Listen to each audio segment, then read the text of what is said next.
Porn star যখন celebrity, আসলে কথাটা বলছি এই কারণে, যেহেতু আজকাল মোটিভেশন চ্যানেলেও এই ভিডিও স্থান পাচ্ছে।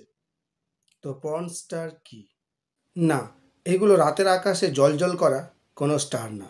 এগুলো নীল আকাশের কালো তারা। এখনও বুঝলে না, তাই তো? এরা আসলে নীল ছবির অভিনেতা অভিনেত্রী, যে ছবিগুলো সবাই গোপনে দেখে।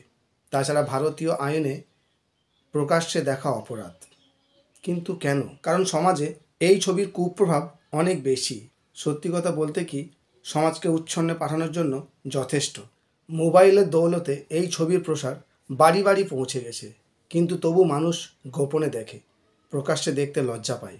অথচ এইসব ছবির তারকাদের আমরা প্রকাশ্যেই সেলিব্রিটি হিসাবে মেনে নিচ্ছি। কেউ কেউ আমরা ফটোশ্যুট করছি, কেউ গর্বের সাথে সেলফি তুলছি। পর্ন স্টারের সাথে সেলফি তোলা গর্বের হলে পতিতালয়ে যাওয়া লজ্জা কেন?